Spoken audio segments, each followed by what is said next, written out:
शिवसंस्कृती trust मार्फत आषाढी वारी पायी दिंडी सोहळ्यात महाराष्ट्रातील विविध जिल्ह्यांमधून सहभागी झालेल्या वारकऱ्यांसाठी राबवण्यात आलं मदत कार्य।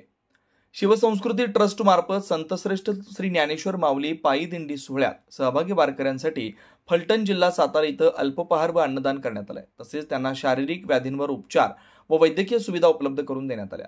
या उपक्रमात पंढरीच्या भेटीसाठी शेकडो मैलावरून चालत आलेल्या वारकऱ्यांना शारीरिक त्रासातून थोडाफार का होईना आराम मिळावा या उद्देशानं वारकऱ्यांच्या पाठदुखी, गुडघेदुखी, खांदेदुखी, कंबरदुखी, मणक्याचं दुखणं अशा विविध व्याधींवर उपचार करण्यात आले।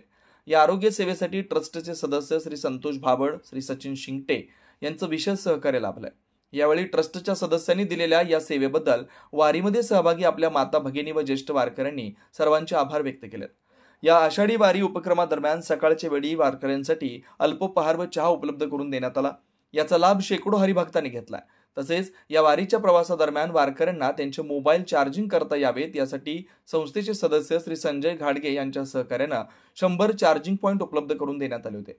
यावेळी वारीमध्ये सहभागी वारकऱ्यांच्या माध्यमातून आपली सेवा श्री विठ्ठल चरणी अर्पण करण्याच्या अनुषंगाने ट्रस्टच्या सर्व हितचिंतकांच्या सहकार्याने वारकऱ्यांसाठी अन्नदान करण्यात आलं। याचा लाभ वारीमध्ये सहभागी अनेक वारकऱ्यांनी घेतला। सोबतच वारकऱ्यांना वारी दरम्यान हरिनामाचा जप करण्यासाठी भजन कीर्तनाची पुस्तके ट्रस्टच्या देणगीदारांच्या वतीने भेट म्हणून देण्यात आले।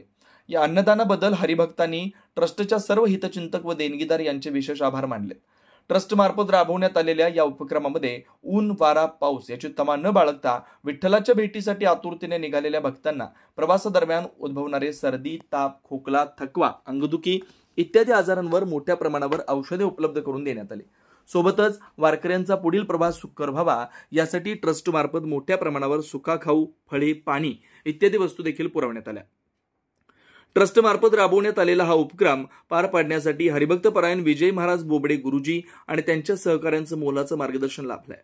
या उपक्रमावेळी शिवसंस्कृती ट्रस्टचे महाराष्ट्रातील विविध जिल्ह्यांमधील सदस्य वारकऱ्यांना सेवा देण्यासाठी सहभागी झाले होते। विशेष म्हणजे वारकऱ्यांसाठी हे मदत कार्य राबवण्याकरता महिला सदस्य तसेच लहान मुलांचं देखील मोठं सहकार्य लाभलंय। तरी त्यांच्या या सहकार्याबद्दल ट्रस्ट मार्फत छत्रपती श्री शिवरायांची तेजोमय प्रतिमा देऊन त्यांचे आभार व्यक्त करण्यात आले। या उपक्रमाच्या शेवटी उपस्थित ट्रस्टच्या सदस्यांसोबत संतश्रेष्ठ श्री ज्ञानेश्वर माऊलींच्या पालखीचं दर्शन घेऊन उपक्रमाची सांगता करण्यात आली।